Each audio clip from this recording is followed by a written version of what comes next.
बिस्मिल्लाहिर्रहमानिर्रहीम। अस्सलाम वालेकुम रहमतुल्लाहि वबरकातुहू। काफ़ी टाइम हो गया है, बहुत ज़्यादा टाइम नहीं लूँगा। हमारे बीच में कर्नाटका गवर्नमेंट के minister for minority affairs, housing और वफ़ ज़मीर अहमद खान साहब, कर्नाटका गवर्नमेंट के पॉलिटिकल एडवाइज़र नसीर अहमद साहब, चीफ विप सलीम अहमद साहब, हमारे मिनिस्टर फॉर म्यूनसिपल एडमिनिस्ट्रेशन और हज रहीम खान साहब, एमएलसी बल्किस बानो साहिबा, केएमडीसी के चेयरमैन रियाज अहमद खान साहब, सरफराज साहब, मौलाना मकसूद इमरान साहब, तनवीर हाशमी पीरान साहब, मौलाना शाफी सादी साहब, हमारे वक्फ बोर्ड के शिया मौलाना साहब और ज़िम्मेदार हजरात, मुझे हिंदुस्तान में कई स्टेट में जाने का, काम करने का और हमारे लोगों के बीच में रहने का मौका मिलता रहता है। लेकिन मैं जहाँ भी जाता हूँ तो मुझे फ़ख्र होती है। मैं कर्नाटका को रिप्रेजेंट करता हूँ, ख़ासकर कर्नाटका में कर्नाटका के मुसलमानों को रिप्रेजेंट करता हूँ करके मुझे फ़ख्र होता है। अभी 2 दिन पहले मैं झारखंड में था, तहफ़्फ़ुज़ औक़ाफ़ कॉन्फ्रेंस था, बहुत बड़ा कॉन्फ्रेंस था, बहुत सारे वहाँ पे इश्यूज़ है और साथ में कुछ महीनों में चुनाव भी आने वाला है। वहाँ पे बात हुई कि इमीडिएटली हम लोग चल के चीफ मिनिस्टर को मिलते हैं, तो चीफ मिनिस्टर को इमीडिएटली जाके मिले। तो मैं जितने स्कीम्स हैं कर्नाटका गवर्नमेंट में मुसलमानों के लिए, जितना बजट देते हैं वो सारा मैं उनको बताया। कर्नाटका गवर्नमेंट की तरफ से इतने स्कीम्स हैं, इतना बजट दिया जाता है। 2013 से 18 तक इतना बजट दिया गया था, अब इतना बजट दिया जा रहा है, ये नए नए स्कीम्स करके उनको बताया। हरियाणा के चुनाव में गया, हुड्डा साहब के साथ में स्टेज शेयर करने का मौका मिला, उनको भी मैंने ये बताया। हैदराबाद में हमारे जैसा नसीर साहब यहाँ पे एडवाइज़र हैं गवर्नमेंट को, वहाँ पे मोहम्मद अली शब्बीर साहब चीफ मिनिस्टर के एडवाइज़र हैं, उनको भी मैंने बताया कि कर्नाटका में इस तरह का स्कीम्स बनते हैं। ये जो आज इनॉग्रेशंस हुए हैं सारे नए स्कीम्स हैं। 2013 और 18 के बीच में बहुत सारे schemes ministry of minority affairs और गवर्नमेंट ऑफ कर्नाटका ने मुसलमानों के लिए खास कर दिया था। उसको और आगे बढ़ाते हुए नए नए स्कीम्स इन्होंने, खासकर ये 15 जो कॉलेजेस खोल रहे हैं, मुझे लगता है कि बहुत रेवोल्यूशनरी और रेडिकल स्टेप है।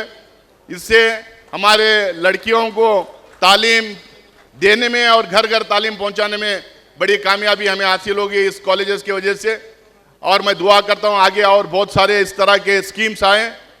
और आने वाले अब कुछ दिन के बाद हम लोग कुछ माइनॉरिटीज़ की मीटिंग मुंबई में करने जा रहे हैं, क्योंकि वहाँ पे चुनाव आ रहे हैं, और झारखंड में भी करेंगे। मैं वहाँ कोशिश करूँगा हमारे ज़मीर साहब और नसीर अहमद साहब और सलीम भाई को भी उनके साथ में लेके जाऊँ, ताकि हम दूसरे स्टेटों में, हमारे स्टेट में मुसलमानों के लिए क्या काम हो रहा है, किस तरह के स्कीम्स हम लॉन्च कर रहे हैं, किस तरह से एजुकेशन के लाइन पे उस डायरेक्शन में कैसा हम काम कर रहे हैं, ये हम उनको बताएं।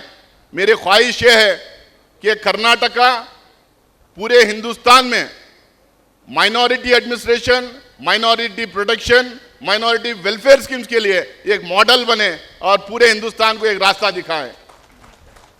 मुझे ये भी फख्र महसूस होता है, क्योंकि सबसे अच्छी लीडरशिप मुसलमानों की अगर कहीं है हिंदुस्तान में, यूपी में, बिहार में, झारखंड, उड़ीसा, वेस्ट बंगाल, आसाम, हर जगह जाने का मौका मिला। लेकिन मुझे हर जगह यही महसूस होता है, अगर जिंदा मुस्लिम लीडरशिप अगर कहीं है तो मुसलमानों की तो कर्नाटका में है। क्योंकि हर डिस्ट्रिक्ट में आपको कोई ना कोई एक मुस्लिम लीडर मिलेगा।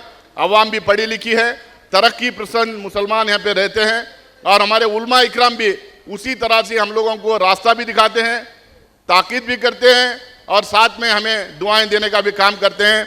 तो सारे लोग जितने यहाँ पे स्टेज में बैठे हैं, और ख़ासकर मिनिस्टर ज़मीर अहमद खान साहब को और कर्नाटका बोर्ड ऑफ औक़ाफ़ को मैं मुबारकबाद देना चाहता हूँ। आप लोगों ने जिस तरह से ये 5 स्कीम्स, आज 5 इनॉग्रेशंस किए हैं, ये पहला साल है, पहले साल में इतना बड़ा काम आप लोगों ने किया है। और 4 साल हमारे पास है, फुल फ्लेज हमारी गवर्नमेंट रहेगी, मेजॉरिटी हमारे पास है, और आगे बड़े बड़े कामों को आप लोगों को अंजाम देना है। मुझे खासकर खुशी 15 कॉलेजेस के अलावा जो इन्होंने ओवरसीज स्कॉलरशिप जो रिवाइव किया है, उससे बहुत खुशी मुझे इसलिए हो रही है।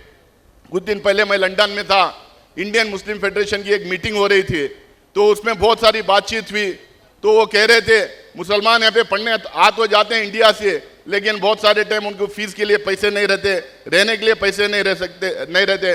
तो उस टाइम मैं उनको याद दिलाया था 2013 और 18 के बीच में कांग्रेस की गवर्नमेंट 20-25 लाख रुपए इंडियन ओवरसीज स्टूडेंट्स के लिए स्कॉलरशिप देती है। ये बहुत बड़ा काम है, उसको जमीर साहब ने रिवाइव करने का काम किया है।